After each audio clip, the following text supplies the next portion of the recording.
Today's lesson is the road to discovery. Like my new Toyota RAV4 Platinum. With the Entune Premium JBL audio with integrated navigation and app suite, I'm always finding someplace new. Trust your heart, and your feet will open a new way. Like my RAV4. It has a hands-free foot-activated power liftgate. Class dismissed. Anybody want to ride in my RAV4? Me? I humbly accept your offer. Well, come on. When you're driven by discovery, you find adventure. The 2017 RAV4 Platinum. Toyota. Let's go places. Bernie. This is Sid Rosenberg. The one and only Sid. Live, local, on it. You never know what's going to happen.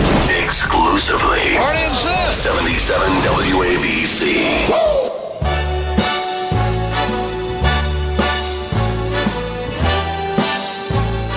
Sets to throw, a slant. Beckham's got it on the run at midfield. Breaks a tackle at the 40, off to the races. Veering right to the 30, to the 20. High stepping at the 10, and into the end zone for the touchdown to give the Giants the lead. He takes the snap, gives to Bilal Powell, who runs left. Gets to the 15, at the 10, at the 5, to the end zone. There's a flag down. Bilal Powell is into the end zone for a touchdown that would end the game, and it looks as if it will end the game. San Francisco, I believe, was offside. The Jets are going to win it. It's up to you, New York, New York. Yes, despite the weather, a glorious Monday morning here in New York City.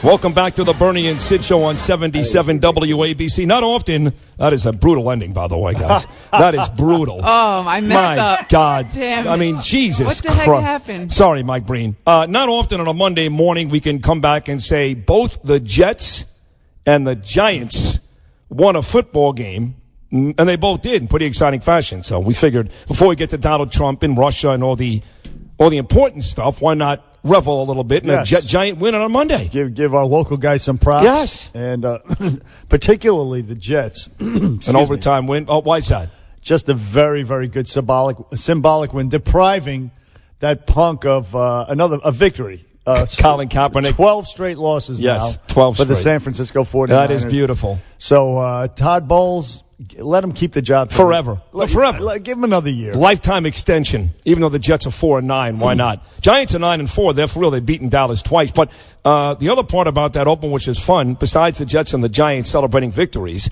is we played Frank Sinatra's New York, New York. And today, folks, the pride of Hoboken, New Jersey, is Frank Sinatra's birthday. What? Did you realize that? I did not. He would have been 163 today.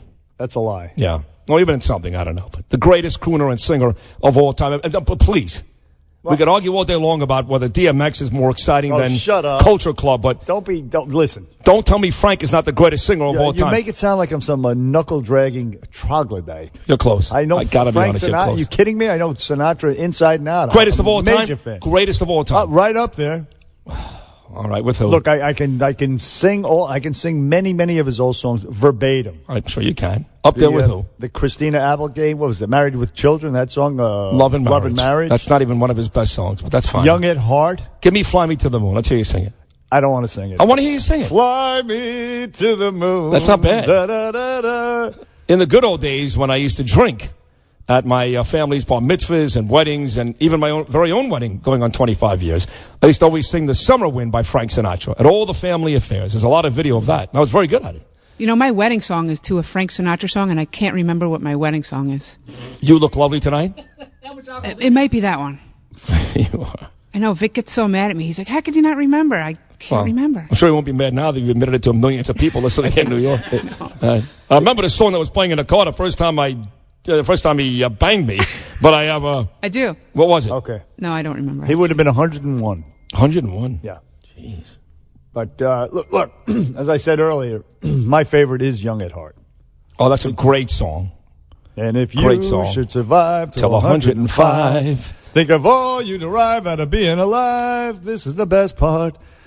You have a head start if you are among the very young at heart. Great. I know, and I'm not a DMX. No. What's right? No, I never said you didn't know Frank Sinatra. There it is. Can come true. It can happen to you. This is the best one to you when you're young. if you're young at heart. This one makes me cry, and so does. You know what else makes me cry?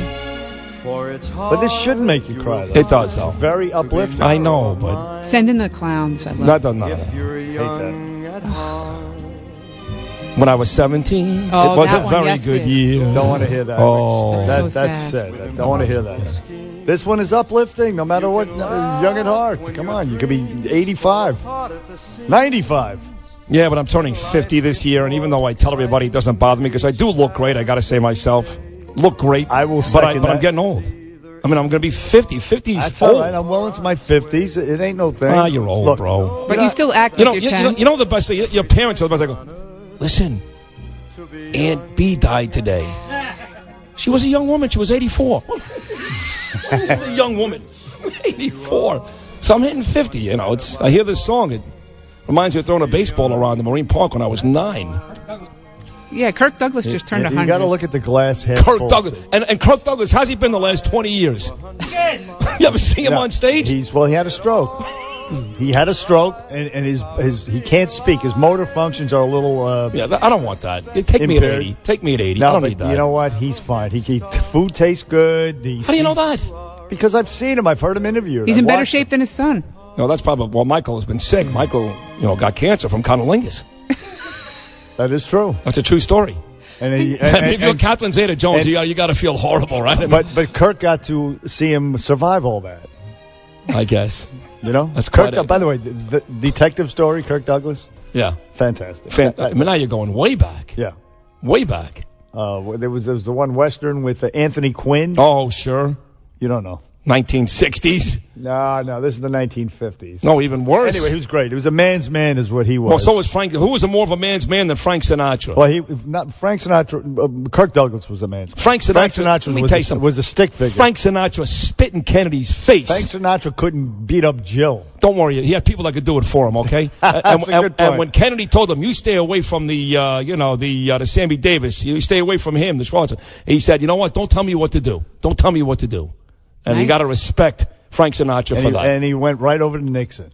What happened was Frank Sinatra was pissed that Kennedy wouldn't stay at his place in Nevada. That's I right. think it's Palm Springs. That's right. And he stayed with Bob Hope instead, or something like that. So that's when Frank Sinatra said, okay, I'm going to become a Republican.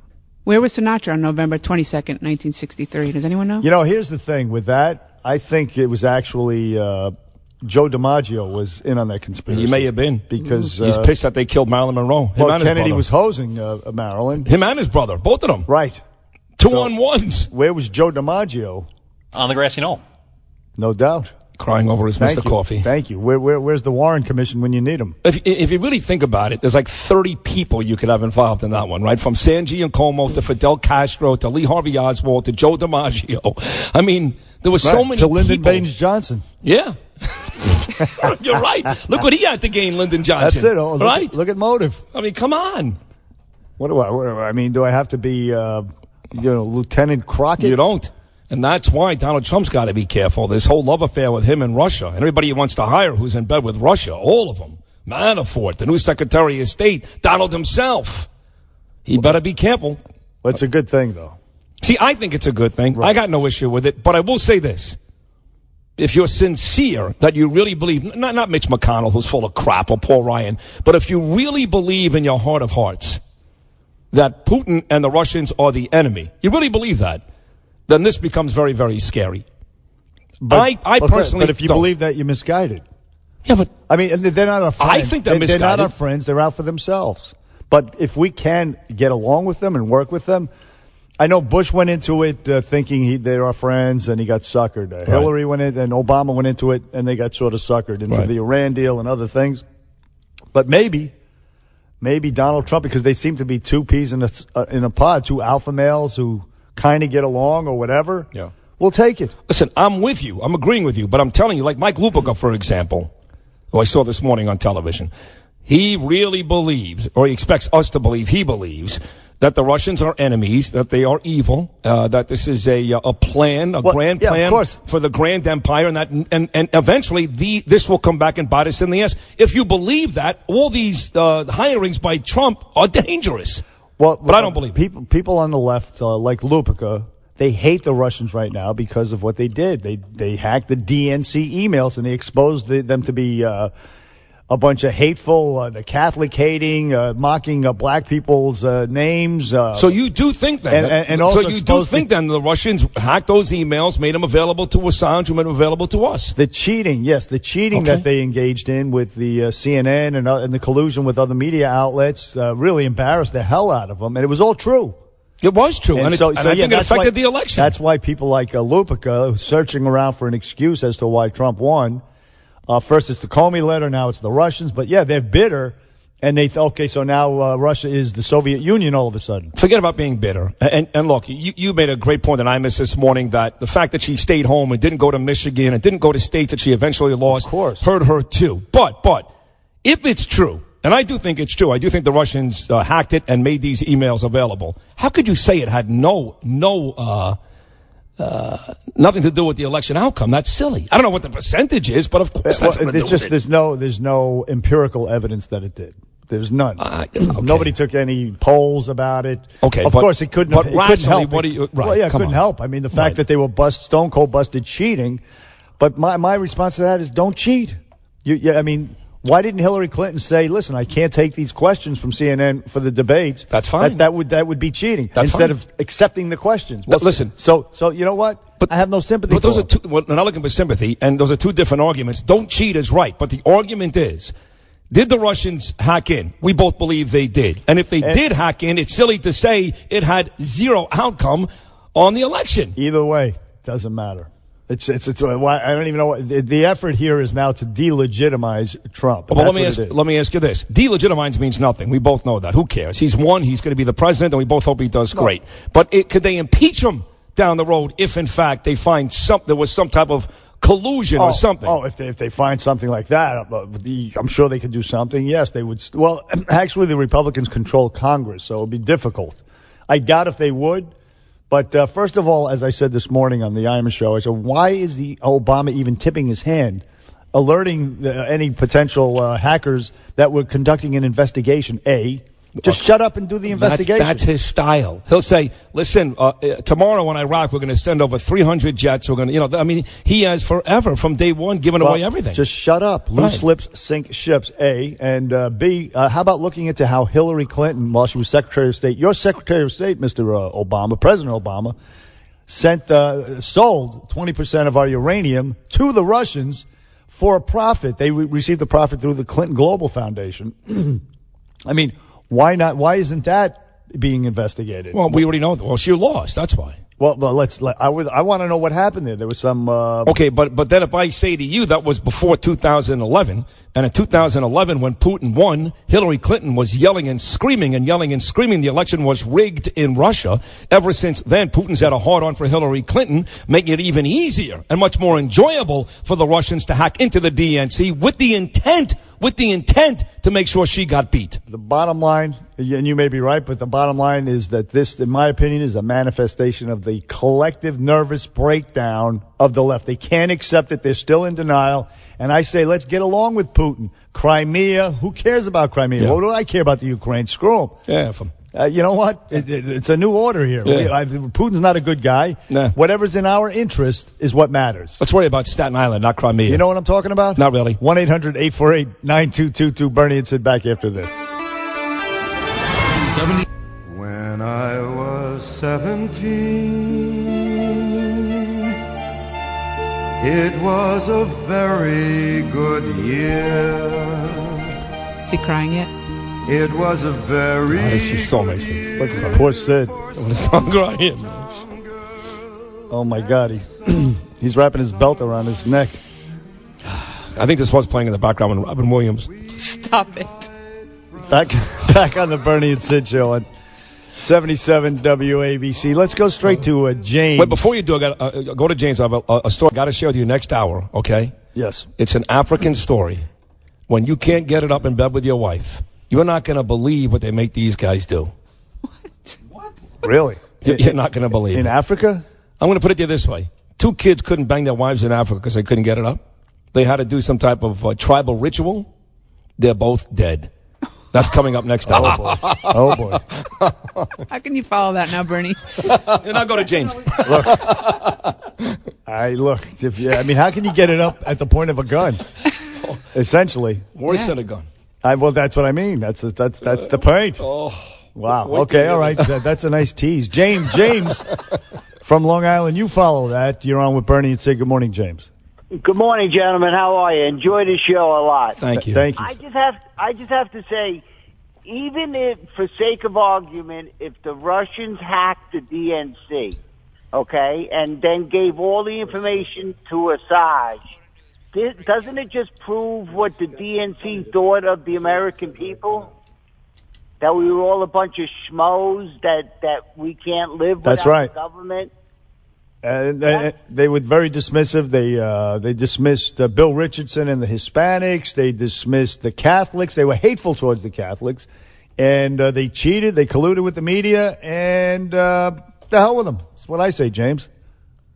Hey, Chris from New Jersey, you're on with Bernie and Sid. Thank you, James. Good morning, Chris. Hey, guys. Thanks for having me. Hey, the Russians, the Middle Eastern nations, they're not our friends. They are your friends, but they're your friend who is with your wife when you're out on a business trip, burying her face in the bedroom pillow. Oh, God. What kind of friend is that? That's true, though. You're right about that. They need to be watched. And as long as they're useful to us, we will use them as they use us, mindful of the fact that they are just what you described, Chris. Just fair weather friends, but, mutually beneficial. Wait till you hear the story about the African village. 1-800-848-9222. We have Breitbart's Pam Gellar. She's in a beef apparently with Megyn Kelly. She's coming up next after Knowing with the News. From the Nouveau Fat Loss Studios, 77 now, 800-848-WABC, where New York comes to talk. 77 WABC.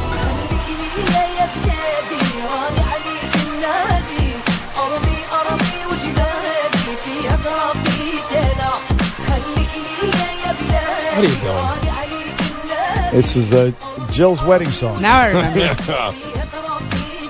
How is Hakeem? He's nice. Back on the Bernie and Sid show on 77 WABC, Sydney.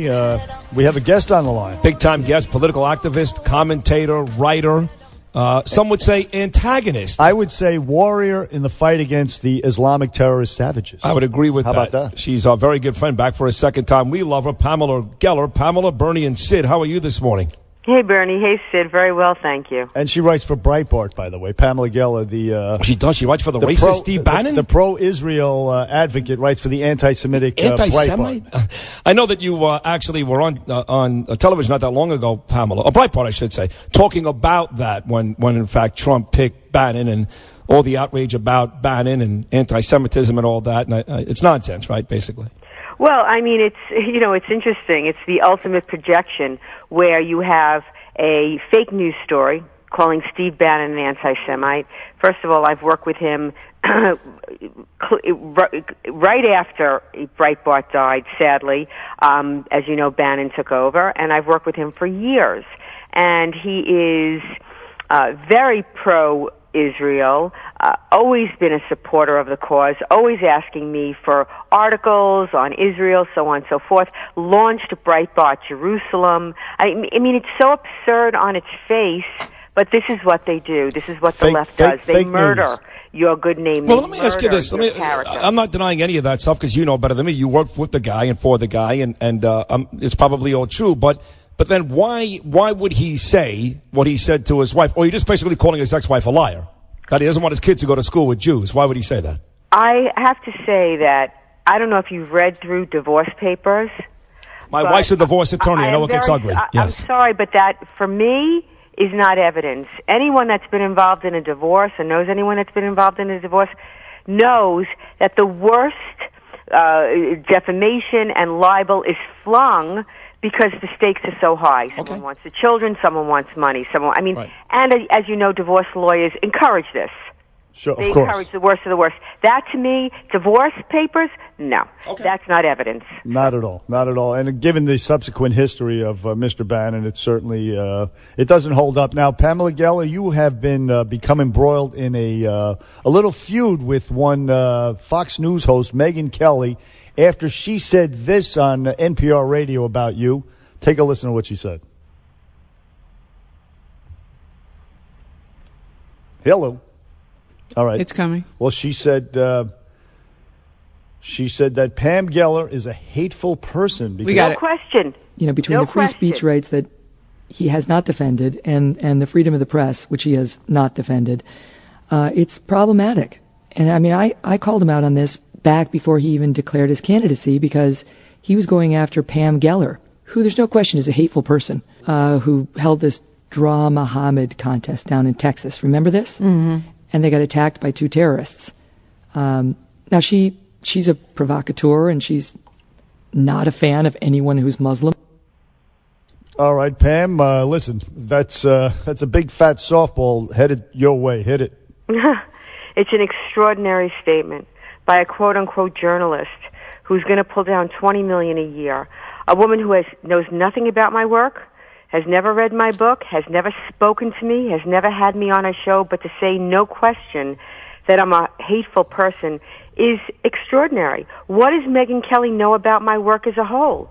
What did she do to help Rifka Barry, the Ohio teenager who was threatened with death because she converted out of Islam? What has she done to help Muslim girls who want to live a free life? What does she know about my work? I mean, it's just incredible that she would say that I'm being provocative by holding that art exhibit. You know, again, out of context, I didn't just decide to hold an art exhibit in the middle of Texas. The fact is, after the Hebdo jihad slaughter, 3 days later, Muslim leaders in this country held a Stand with the Prophet conference in support of the ideology behind the mass slaughter of cartoonists and journalists and editorial staff at a French weekly. They held a conference in Garland, Texas, in that very venue, in that very room, in support of the ideology behind that slaughter. So we held a conference in that same venue, in that same room, in support of the First Amendment. Now, would it have been wonderful for Muslim leaders in America to stand for the First Amendment and freedom of speech after the editorial staff of the Charlie Hebdo magazine was slaughtered? Yes, it would have been. But to call me a provocateur because I'm standing up for freedom of speech, because I will not submit to the violent intimidation in order to impose the Sharia, in order to impose the blasphemy laws, you cannot criticize Islam or you cannot depict Muhammad, to call me a provocateur for standing for the First Amendment. This is a woman that clearly does not understand the First Amendment. In addition, if I might, the idea that she lumps me in with the Westboro Baptist Church, who go to military funerals with signs that say, "Soldiers die, God laughs. Pray for more dead soldiers. God hates fags. God hates you, and you're going to hell." This is a stunning indictment of Megyn Kelly. Listen, let me preface this by saying I'm a fan of yours, Pamela, and not a fan of Megyn Kelly. Don't really like her. But the truth is you are a provocateur. And let me tell you why. Because, and you know, this is part of the reason why you're successful. Because you and Ann Coulter, who's also a dear friend of mine, and other folks, people either love you or they hate you. There's a reason why ISIS wants to kill you. There's a reason why you're on that list. So, good or bad, I'm a fan of yours, but you can't act like, you know, you are out there and you're preaching for a good cause, but you are a bit of a provocateur. Yeah, because we're living in a country that is quietly and subtly adhering to the laws under the Sharia, under Islamic law. Listen, when I was a kid, to draw a cartoon was not considered provocative. I'm sorry. Listen. I am not a Muslim. And so I don't adhere to the laws under the Sharia. That you can't draw a cartoon? No, I mean, seriously, let's just take a deep breath here. You're right. Listen, I would embrace the term provocateur. I would take issue with the phrase hateful person is what I would take issue with, because what you were doing, you had a point. Some may say, and it may very well have been the case, that it was dangerous and unnecessary. It did get 2 terrorists killed, thank God, so there was a happy ending to it, but it could have went the other way. And in that sense, some people say it was irresponsible what you did. But well, again, if you believe in the Sharia and you support Islamic law, that's exactly what you're going to think. I mean, that's just a fact. Comedy Central has Jesus on, and he's snorting cocaine. Right. Nobody says boo about that. That's true. I mean, they don't have the courage. There's Allah on a doormat, and Muslims are offended, and so Amazon pulls it. But Jesus on the doormat, that's still there, by the way. I think the Fed should do what you did as a sting operation all over the country and kill a few more terrorists. I think it's a brilliant idea. I agree. But now you went so far as to take some ad hominem shots at Megyn Kelly. First of all, she should have you on the show. She should have the courage to have you on the show to debate you if she's going to take cheap shots at a liberal place like NPR that probably doesn't even use the term radical Islamic terrorist. But you talked about her love fest between herself and Michael Moore, and that she's got a man-cut haircut, and you took a little glee over the fact that her ratings are going down the tank. Do you think you should have gone that kind of route? Yeah. I mean, listen, she took me on. She libeled me, defamed me. I can say what I think. It is a man cut. She did do it to be, she wants to be Diane Sawyer. She wants to be 60 Minutes. She wants to be, in the pantheon of what's left of the gold standard of journalism. I don't think there is anything left. Hell no. And which is fine. I love an ambitious woman, but not on the bones and not on the back of somebody else. It was a completely gratuitous attack. She doesn't know what she's talking about. She doesn't know my work. She's getting $20 million to be a journalist. This is the low state of the fourth estate in this country. This is where we are. Yeah. Love it. Listen, I got to tell you, Pam Gellar with us right now with Bernie and Sid. Not everybody knows you. You're famous, but every time you're on with us, I get texts. I go, damn, I love this Pam Gellar. I love her.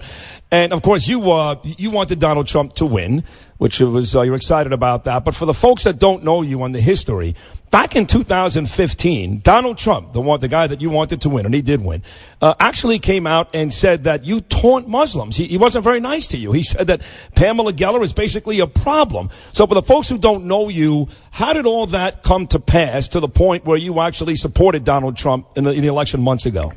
Well, that's true. After Garland, Donald Trump did say that I was an obnoxious blowhard. True story. And that I was taunting Muslims, clearly showing an absolute lack of understanding of the issue. And no, in the primaries, he wasn't my candidate. I thought that Ted Cruz would have been a better president. That was my candidate at the time. But once Trump won, that was it. I supported Trump. But isn't it funny, Pamela, that he was coming at you for taunting Muslims, and even you'd have to admit that early on, part of his appeal was, I'm keeping all of them out of our country. That's it. It was before he said that. And this is what's interesting. All of, Garland led to those remarks, the debate about Islamic law, the debate about, drawing cartoons, all led to questioning the questions by the press of Donald Trump, and then he subsequently came out because there were terrible Islamic attacks and said that we need to ban all Muslims. He said stuff I would never say. I believe that we have to halt immigration from jihad nations. Yes, but the fact is, I don't think he would make that statement today. I think that he's been on a very sharp learning curve. I don't think he would have said the same things. I do think that he has evolved. And the fact is that anyone but Hillary, I mean, if you know what we know about Hillary, she would have been a disaster. I mean, so this wasn't, I mean, Trump is I was very excited. I was very, very happy.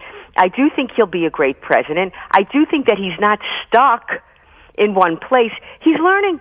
And he's very patriotic, and he's very pro-American, and so he's essentially on our side, where the left, the party of treason, is not. Exactly right. Bottom line, in a nutshell, you said it there. Trump has evolved, and kudos to you for coming to support him, overcoming what he said about you to support him. Now, just one last thing, Pam. Steve Bannon, Trump's aide, he gets attacked because he ran Breitbart, and they always cite this headline, Renegade Jew, which was written by a pro-Israel author named Jewish author. It was written by a Jew, right. And by the way, he is a renegade. And the Breitbart, their most popular author is a gay Jewish immigrant by the name of Milo Yiannopoulos. I mean, I know him, and I love him. Right, yeah. Exactly. So, in other words, all these attacks that CNN perpetuated and the rest of the media on Bannon over Breitbart, such crap, such fake news. It's actually maddening.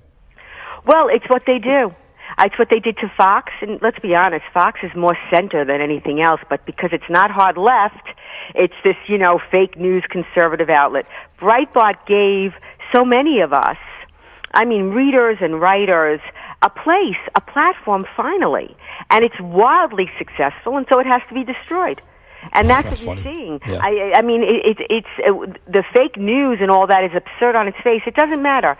The left-wing memes are not rooted in any reality. It's pure myth-making. It's spin. I mean, it's so interesting to me. The fake news meme is really, again, projection. The real fake news is coming out was all of the stuff they were saying about Clinton, all of the things that, they say about me. I have never written a mainstream news story about me and my work that was not fake news, ever. All right. So 60 seconds to go. We got to run, Pamela. Once again, you were brilliant and great. We know where you stand with the Muslims. Where do you stand with the Russians? Listen, I don't stand anywhere with the Russians. I'm perfectly fine with them. I think that's fake news, too. Ambassador John Bolton said that he thinks that Obama is behind that whole Russian, false flag nonsense. I don't think that Russia right now is, an imminent threat to me, my family, my freedom, my country. That's what concerns me. Pam Gellar on the Bernie and Sid show. My guess is you're not reading Megyn Kelly's book right now, but then again, neither are we. So, $6 million, and she only sold 150,000 copies. They're licking their wounds over there, baby. All right, Pam's getting the last laugh here on the Bernie and Sid show. Thank you, Pamela Gellar from Breitbart. We're back after this. 77 WABC. Traffic and Transit. The crust was just exclusively 77 WABC. Fly me to the moon. Let me play among the stars. And let me see what spring is like on Jupiter and Mars. Frank Sinatra's birthday here. Hour number 2 of the Bernie and Sid show on legendary 77 WABC. Great hour number 1. Jets win, Giants win, Frank Sinatra's birthday. Pamela Gellar was here. And we start off hour number 2 with a champ. This kid's undefeated between amateur and pro. He's 6-0. By the way, like Frank Sinatra, a New Jersey lad. There you go. Right yes, there. Sir. But before we get to our guest, and he's a UFC fighter, let me just read something to you from, it was a column in the New York Post.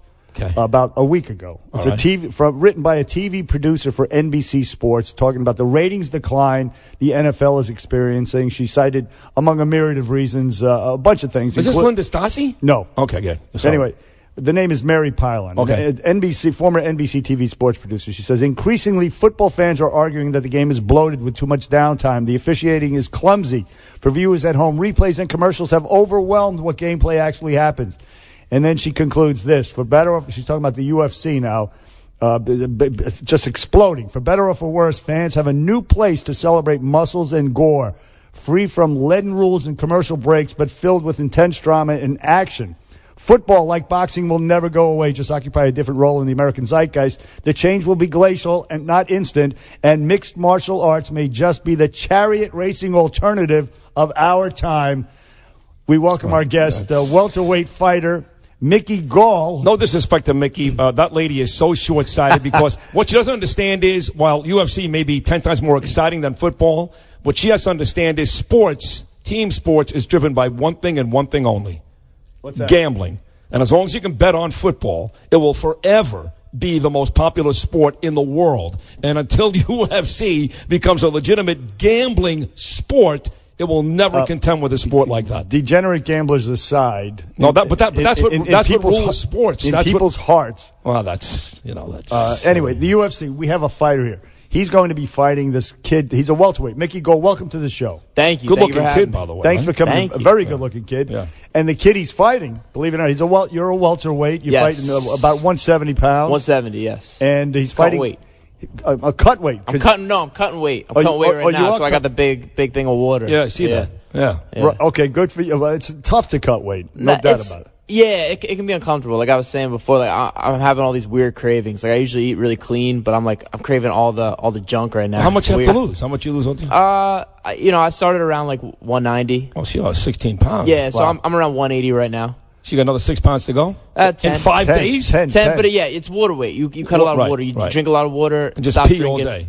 Pee all day. That's tough. All day. That's tough. But he is fighting just so you know, by the way, when you urinate, that's good for 1 pound. When you masturbate, that's good for 2. Oh, nice. All right. Then I'm in good shape. You're talking to a young man here, sir. This could be this kid is not much older than my son, for God's sakes. We don't want to talk like that. Well, he's never done that. You're right. You know what, though? He's 24. He knows more than us, probably. Anyway, Mickey, you're fighting a kid on Saturday night on the Fox Big Boy Network. The co-main event, actually. Yeah. The two ladies fighting, Paige Van Zandt and the Karate Hottie, they call her. I mean, two beautiful women are fighting. That's the main event. You're fighting against this kid, Sage Northcutt. He's as good looking as you are. In fact, I think the UFC loves this guy. They may be rooting for him over you. I don't know. You could tell me. But he's about 170 pounds, and he's on a tear, this kid. Are you afraid? I know you're not afraid, but I mean, are you... Nah, I'm not afraid. I asked for this fight. You did? I asked for Sage. I want him. I know I could beat him up. I know I'm gonna mess him up. You know, I'm gonna bust him open, and right. I know I'm levels above him on the ground. On the feet, I could put him out with either one of my hands. Yeah, I can't wait for this fight. It's a perfect fight. So you've never lost. You were 3-0 in the amateurs. You're 3-0 since becoming a pro. Sir. So we hope you win. Obviously, the old face smash comes through and you beat the hell out of this guy. But if God forbid you lose, you've never dealt with that before. Can you handle a loss? You've never lost before. Yeah, I've lost. You know, I've lost in stuff before. I haven't lost in MMA yet, but you know, I can deal with it. But going out there, I'll be ready to kill and die out there. I'm going for it. There had to be a time before you fought amateur and MMA. You were in a bar, for example. Like one time I got my ass kicked in the underground many, many years ago. And that was a loss. I consider that a loss. It wasn't a sanctioned fight like against Bernie. But when you go in a barroom brawl with your buddies and you get beat up, that's a loss. You must have gone through a bunch of those, right? Nah. Never? Nah. I was not. I didn't fight much growing up. You know? Yeah. So how'd you get into this? I was an athlete. You know, I was captain of my football team. Wrestler, football and stuff. Yeah, I started doing, I was playing all the sports growing up. I started boxing when I was 13. Wow. And then I started doing jiu-jitsu at Gracie, New Jersey when I was 16. And I just took to it right away. And I love this. I was captain of my football team. If I could have done it again, I'd have wrestled my whole life. I love this sport. And like you were saying before, I totally agree. I think the UFC, MMA is what every sport wants to be. It's the most exciting thing that happens when a fight breaks out in a football game, or when you know what I mean? Like, I love football, but there's nothing compared to this. This is the ultimate sport. How about compared to boxing? Boxing to me is dead. It's 20th century stuff. The UFC is 21st century. You were a boxer. Boxing's a beautiful art, but it's just limited. Like, we're throwing hands, and in MMA, we're throwing kicks, we're throwing elbows, we're taking you down, we're punching you, we're choking, we're putting you in arm manipulations, like submission locks. There's enough room for both. Soccer is the #1 sport in the world, and you can't use your hands. There's enough room for both. You guys, all of it. No, it's all boxing's great. Cool. You guys are cool. It's all good. Soccer sucks. It's terrible. Well, I agree with you. It does. But the contention is, as you get ready for your fight this weekend, like Conor, for example, McGregor, and I'm sure you're going to get to him, okay? He wants to fight, or he says he wants to fight Floyd Mayweather. The contention is, take a guy from now you've done both, but take a guy from your sport, put him in a boxing ring, he can't win. The contention is, put a boxer in your sport, and they can't win. Are both of those things true? Yes, absolutely. So if Conor got a ring with Mayweather, he ain't beating Mayweather. Nah, probably not, man. Okay. Mayweather's he's too specialized. And with Conor's basically you're taking away his weapons. You're taking away what he's developed. Yeah, and then you put Floyd in an MMA cage. He's gonna take one leg kick. Conor will kill him. Crumble. Right. Yeah. Right. I happen to respectfully disagree. I think McGregor would slaughter Mayweather. All Mayweather does is cover up. And McGregor is lightning fast. Bring the Irish heat at him. You know what I'm saying? That's what. Hey, speaking of which, I saw over the weekend UFC Unleashed, and a beautiful profile of you and your lovely young sisters. Your mom loves you and everything else. And you come off like such a nice guy. But I love to hear you trash talk the way you just did, because that's what the sport needs. That's what it thrives on. As a matter of fact, the aforementioned Conor McGregor, that's what he does. You potentially could face him down the road. You're around the same weight class. Anyway, let's just take a little listen to some of the stuff McGregor says in preparation for fights and after fights. The belt stung for a little bit, the fact that I wouldn't, but really, it doesn't matter what weight divisions or anything, or even what belt is on the line, because really I should create my own belt, because I am in myself my own belt. It doesn't matter weight. It doesn't matter if it's a featherweight, the lightweight, the welterweight. It's the McGregor belt. So that's it. I'm fighting for my own belt. I just want to say from the bottom of my heart, I'd like to take this chance to apologize to absolutely nobody. The double champ does what the he wants. You gotta love that. So listen, so you realize you know what they're looking for, right? So I mean, totally. I love McGregor. I take notes from McGregor. You have in this sport, it's not like football where you're wearing a helmet and shoulder pads. You're out there fighting in your underwear. You got to be an athlete and you got to be an entertainer. Right. You know. So I absolutely I'm here to entertain. And you have to be a warrior. I mean, you guys have heart. The pain that you not only inflict, that you take. I mean, that you know you're going to take when you get in there. I mean, in basketball, somebody throws somebody bumps up against the shoulder, they're blowing a damn whistle. I mean, this is real warrior stuff with you guys. There is real pain. Day in and day out. Yes. 2 times a day. We practice this 2 times a day. Everyone sees the 15 minutes, and you lose you have a bad day. You're a bum. You're a piece of crap. But everyone's, there's a lot of MMA fighters who will even stay in obscurity, but are monsters. Every day in the gym, going through it like double, triple sessions. It's tough, a lot of commitment. So then what about you? You're a young kid, so you probably heal a lot quicker than some of the older guys, obviously. But what is your daily training entail? For me, I go to the gym about 60 minutes a day, but I couldn't last 10 minutes in the ring with you guys. What do you do on a daily basis? I practice mostly 2 times a day. Sometimes, there'll be days where I'll be in the gym from 3 p.m. till 12. I'll leave 9 straight hours. Yeah, well, I'll break it up, but I'll do 2 hours. I'll eat a little something for chill. That's what Barry Bonds did, by the way. Barry Bonds 9 hours a day. Yeah. He would do chest 3 to 5, then he would take a break and eat. Then he'd go cardio 5:30 to 7, then he'd come back and eat. Then he'd do arms. I can't take the 9. supplements Barry Bonds was taking then. Right. But there's other stuff you can take. Yeah, tell me about it. So, you were a boxer and a grappler and all that stuff. Now this kid Northcutt you're fighting. The most exciting part of the sport, of course, is the striking. He's known for the striking. They say you're known for the grappling, unless you want to correct me. But do you try to focus more on striking, hitting, punching, because it is the more exciting part of the sport?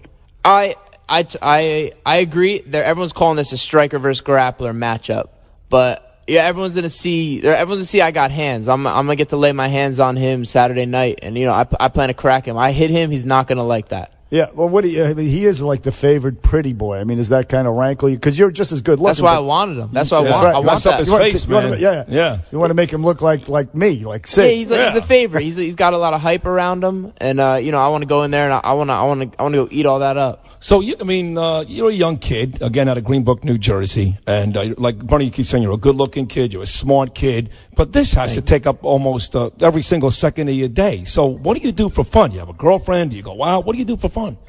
Your whole life is this? Yeah, no, I have a girl, but this is pretty much all I do. She's your girlfriend? Yeah. That's it? This is the one? The one? Yeah. No, she's my girl, man. She's my girl. How long Come on, don't be getting in trouble. How long you dating? You can tell none of your business. You can tell none of your business. I'm about a second away from saying none of your business, but how long are you dating her for? About a year. She Jewish? No. Are your parents okay with that? Yeah, I'm not Jewish. Oh, okay, fine. Hey, by the way, that's always a question the Jews ask. Just so you know. Puerto Rican. Puerto Rican, so yeah. There you go. Yeah, fantastic. Mickey, speaking of which, as I mentioned earlier, Mickey Gall he's fighting Sage Northcutt on Fox, the Big Boy Network, this Saturday night in Sacramento, 8:00 on free TV. Check it out. Headlining the bout is the 2 beautiful women. I mean, do you date women in the sport? Like Ronda Rousey's very hot. He's got a girlfriend. Paige Van Zandt.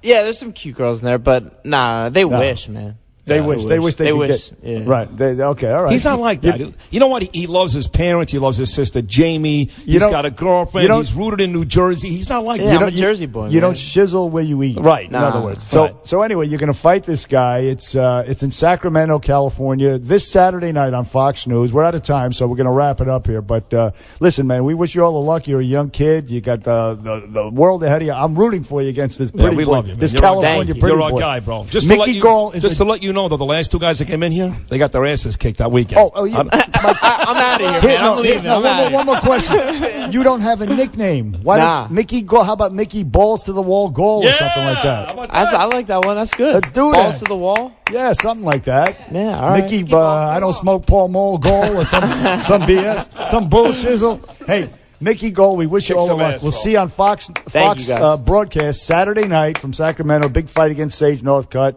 Good luck to you, buddy. Thank you very much. Thanks for having me. Thanks for appearing on the Bernie and Sid Show. Back after this. 77 WABC. I think it's ridiculous. I think it's just another excuse. I don't believe it, and I think it's just, they talked about all sorts of things. Every week it's another excuse. No, I don't believe that at all. Back here on the Bernie and Sid Show, excuse me, on WABC, and that was Donald Trump saying that this whole Russian hacking thing is just another excuse, just another attempt to undermine, just another bit of whining, along with the Comey letter, various other things. And I would say this, that people are hand-wringing over his relationship with Vladimir Putin. I would remind the Democrats, Sid, that it was their beloved Franklin Delano Roosevelt who hooked up with Joseph Stalin, a mass murderer, because we had a common goal, common interests. And if we could do the same with Vladimir Putin, who's not even an infinitesimal fraction of how bad Joseph Stalin was. Right. I mean, and that's their guy. And also, FDR was the same guy who said we have a Japanese problem in this country. He overreacted and constructed internment camps. Yes. So I would say to the Democrats, maybe lose some of the sanctimony. That's your guy. Hillary Clinton announced her candidacy out on Roosevelt Island because of Franklin Delano Roosevelt. Well, that's fine. Please don't get me going with FDR. I'm begging you. Oh, yeah. So there you go. I'm having a great day. The Giants won. The Jets won. It's Sinatra's birthday. I like this kid, Mickey Gall. Don't get me going on a president who allowed 6 million of my people to be exterminated before he woke up and said, hey, maybe I'll do something about it. 1-800-848-9222. And no, I'm not going to help you with this. Stop sending me the same email. I'm not doing it. What's that? This email you keep sending me about the big stories of 2000. You're not doing it? I don't have time. Yeah, please. Well, how can it not take you about 2 minutes to go in there and do it? But no, do you have time to do this? How often do I ask you to do it? I don't have time to blow my freaking nose. I swear to God. I never asked you to do it. But what do you need it from one us thing. One thing. When do you need it by? Wednesday. No, it's not happening. Not happening. But Sid's going to tell us a story about the impotent Africans, and I'm going to tell you why I lost my voice. Okay. It had to do with screaming. And Noam's going to do the news right now. All right. From the Nouveau Fat Loss Studios, 77 WABC, New York. News, WABC. What was a night out with Michael Jackson or a night in? So you want me to kiss and tell then, don't you? Did you kiss? You and Michael Jackson? I mean, baby, I've been around. Full French kissing? Yeah, tongue and mouth kissing. So who makes the first move? You or Michael Jackson? Who leans in? Well, I did, if you want to know the truth, because he's a little bit shy. Yeah. However, he was a willing accomplice. I did get him to sort of loosen up with a glass of Chardonnay. Yeah? Yeah. And it did wonders. It worked wonders. Oh. Madonna had sex with Michael Jackson. Is that what she just told that kid? I mean, they definitely were intimate. She said that's sex, though? I mean...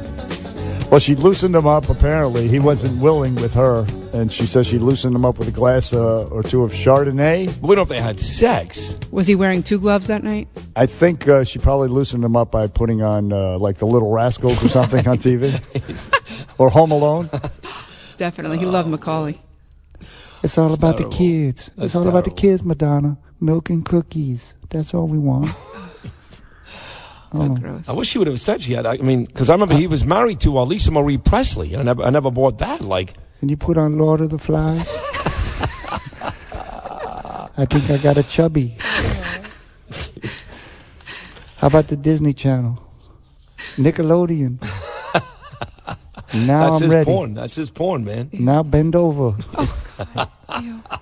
Yeah, I know. It's nasty to think, but he was gross and she's gross. She really is gross, man. She looks hot with that grill in her mouth, though, right? She's gross. With that girl in her mouth? The grill. Oh. No. You ever see her put that grill, that stupid-ass grill? Yeah, What an idiot. I've never been a fan of hers. I used to love her. Physically, never. It used to be. I mean, she was... I never was. She was fine. She didn't go down the road of drugs and alcohol and all that stuff. I just found her to be very... kept it tight. Yeah, but she was like skinny and pale, very shiksa looking, not for me. I like the dark, sultry... She's too shiksa for me. How about, Donald Trump being alone? Speaking of topics like this. Well, being alone because he's going to go to the White House a couple times a week like a fireman, go back and forth, and she's going to be back with her son in New York City. Well, that's apparently the case. He says she's going to join her. But, look, first of all, that whole thing with Chris Wallace over the weekend and him at the Army-Navy game, I thought it was a great interview. I thought he had a great weekend, and he got a big, rousing ovation at the Army-Navy game, and he seems confident, at ease. Imus hated him this morning. At the Army-Navy hated you played that one clip, which everybody seized on, all the CNN types seized on, which is okay. That's fine. He said it, and he deserves to get hammered for it. Right. When he would disparage the quality of the Army-Navy football games. Right. But overall, he said great things, and they loved him. They loved the fact that he showed up and brought attention to the Army-Navy games. But all the presidents do that. All of them. Oh, do they? Yeah. Okay, well, that's good. He's not a president. He's president-elect. I know. I guarantee you Hillary Clinton will still be on a yacht in the Caribbean. You're probably right with her. But, I mean, Obama, he'll go to a Georgetown Duke game, let alone the Super Bowl or Army-Navy. He'll go to any sporting event. Anything just to get the hell out of the White House. Right. Not to do any work. True. But anyway, so Chris Wallace did ask him. I thought this was kind of creepy, the way Chris Wallace asked this question. I don't know. You tell me. You talk about the fact that Mrs. Trump is going to stay back in New York with Barron until he finishes school. Are you going to be lonely rattling around in the White House by yourself for a few months? Right? No, I'll be working. It's a very special place. Yeah. And it represents so much. Yeah. And there's a lot to do. More than I even thought. It's so many things we can do to make America great again. And that's what it's all about. And I'll be working. I won't be lonely at all. It's almost like Wallace's follow-up was going to be, well, if she's going to be lonely, I can stop by.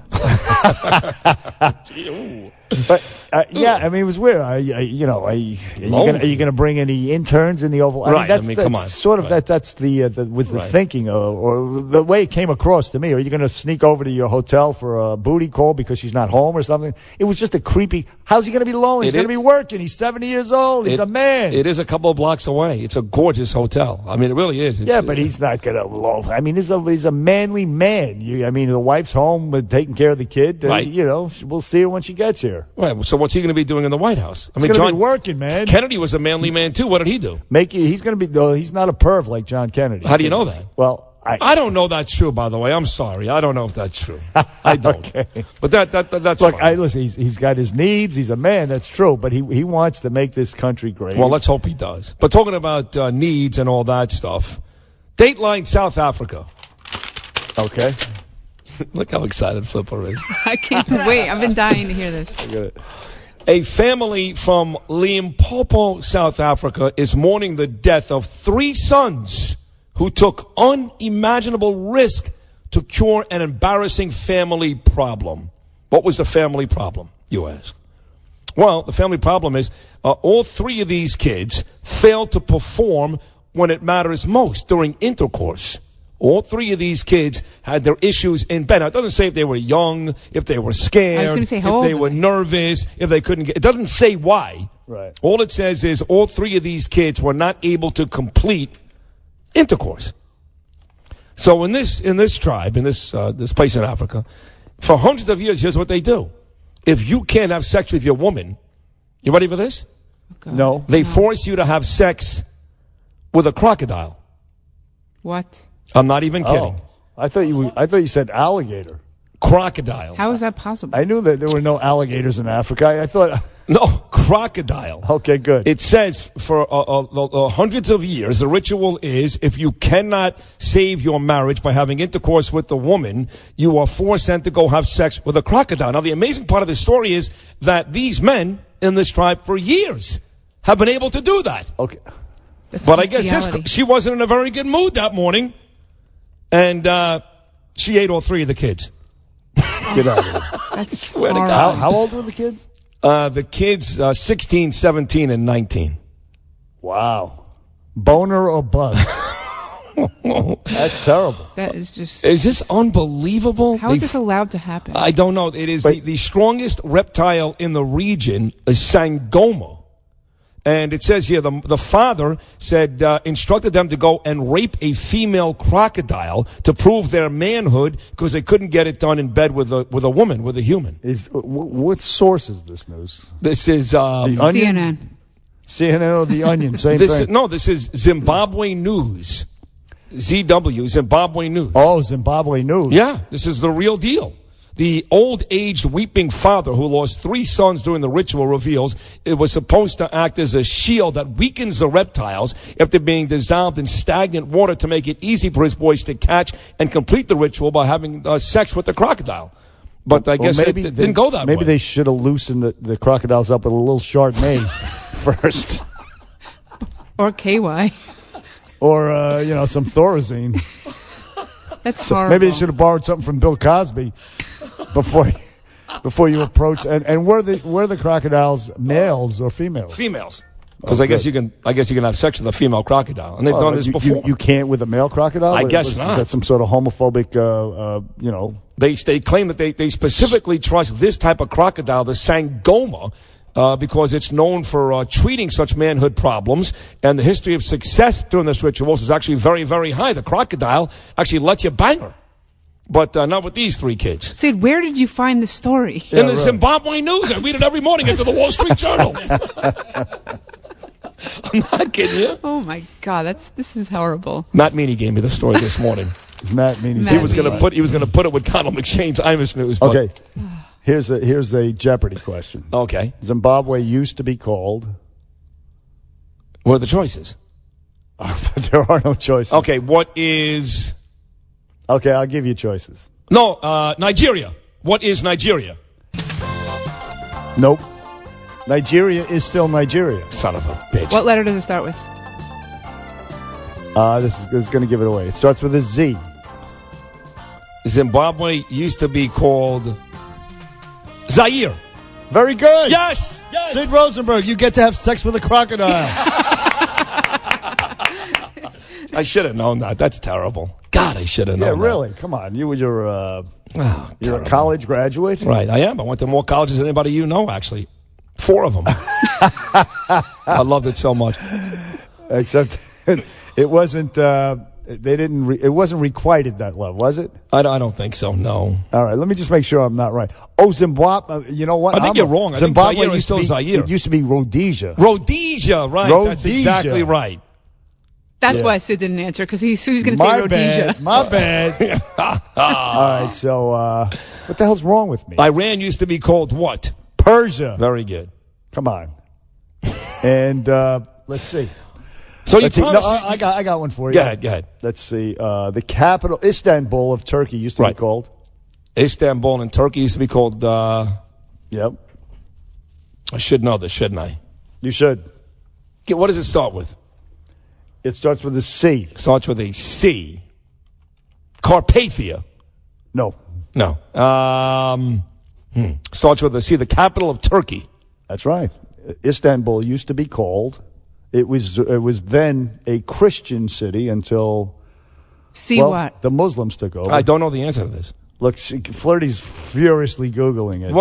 It's Constantinople. Oh, God. I knew that once. Right? When I was a kid, I remember that. Sure, yeah, okay. Constantinople. Oh, I never heard the song. That might be Giants fan. Yeah. That's right. There was a song. Istanbul is Constantinople. That's right. Mike knows. Very good. Okay, Myanmar used to be called. Myanmar? Yeah, my auntie, Myanmar, yes. Yeah, it used to be called. Now, where is that exactly? That is in off the coast of Ireland. Can I just go to NFL football for 100, please, Alex? I mean, hey, you know what happened to me this morning? I'm coming into work at about 1 o'clock in the morning, right? Yeah. I slept all day yesterday, so there's no way I'm going to sleep last night. I come in at 1 o'clock in the morning. You can't go down 34th Street. I come across the Queens Midtown Tunnel. Right. You can't come down 34th because you can't make a left on 7th Avenue for some arbitrary, stupid reason that they're trying to screw up the traffic here. You've read about it in the papers recently. Bike lanes and everything. So anyway, I come down 35th Street. And sure enough, I'm approaching 7th Avenue, and some flatbed truck is is sort of blocking traffic. He's dropping off a container that he apparently picked up from a ship or something. Okay. And so we're sitting there for about 10 minutes. What time is this? And the guy's getting, this is 1 o'clock in the morning. Okay. Traffic's backed up, and the guy's getting in and out of the cab, but he's not doing anything. So I pull around the line of traffic, and at the front of the line is a police car. Okay. I'm like, why aren't these cops doing anything? Do something about this. And they're about 50 yards back from the truck and where everybody's staying. Why aren't these cops doing anything? Yeah. So I open my door, and I start. You start yelling at the top of your lungs. Let's go! Oh boy. Let's move that damn truck. That kind of thing. Right. Blowing the horn. Yeah. We're there for 10 minutes. The guy's not doing anything. Been pissed. So the cop gets out of the car and he says, "Take it easy, take it easy." To you. Says to me. Right. And I said, "Take it easy." I said, "We've been here for 10 minutes. Yeah. Tell him to get out of the way." I gotta go to work. He says he's going to move in a little bit. I said, and then I said something. He goes, "What did you say?" Oh boy. And I said, "He's blocking a lot of traffic over here." Yeah. And then the cop gets out of the car and he starts to walk over. And then I continue to scream, "Let's move this here!" Right. Oh, so that's how you lost. That's your voice. how I lost my voice. I thought you were at the Giant Cowboy game last night. Before that, I'm coming down Sunrise Highway to come to work. Yeah. I'm headed westbound. Somebody makes a left turn right into the westbound lane, right in front of me, and I'm in the left lane into me. Yeah. I know a car's coming right at me. I'm blowing my horn, flashing the lights, and the car just veered to the right. Oh my God! What a hellish trip. This is unbelievable. This is all before the day starts. Oh Burma's the answer. Very question. good. What? Very good. What is she talking about? The Myanmar. Myanmar. You're right about that. What is the capital of Myanmar and Burma? What did it used to be? It probably still is. The capital of Myanmar and Burma. Yes. Come on. Starts with an R. Yes, it does. It used to be. It used to start with an R. Rangoon. Yeah, I wouldn't know that one. That's now you're getting, I mean, if you want me to be a dick, I'll ask you who played third base for the Dodgers in 1955, but... You were already there before you even asked that question. Yeah. No, listen. One more. Give me one more. It's all good. Give me one more. One more. All right, let's think here. The Bronx. Okay. I'm familiar. All right, I'll tell you what. How about the capital of New Jersey? Oh, come on. What is it? Sid? Woodbridge. No. No, it's Trenton. Come on, give me something harder than that. Let's see. Oh, let me think. I know all the capitals. Name the first 13 colonies. Oh, get out of here. I'm not doing that. Who was king during the Revolutionary War? The King of England. The King of England? Yes. Henry VIII. Right. Wow. Is that right? I didn't know that. Did he chop off Anne Boleyn's head? And Mary Queen of Scots? King George III. Son of a... That was his brother. They owned a diner. We got to get out of here. We're late, guys. Why does every George own a diner? You notice that? Because he's Greek. Oh, okay. That's his American name. It's a made up name. Those are going away, just so you know. When I was a kid in Brooklyn, we had 1 million great diners, 1 million of them. Sheepshead Bay, they were everywhere. My friend, souvlaki, cheeseburger. Breakfast for dinner. My sister would get chicken parmesan at the El Greco diner. I go, what are you, nuts? Malaka. Oh. That's a bad word in Greece. What does that mean? I can't even say. Really? Terrible. Wow. Anyway, well, we're back after... We're not back. Curtis and Kubi are up next. See you tomorrow.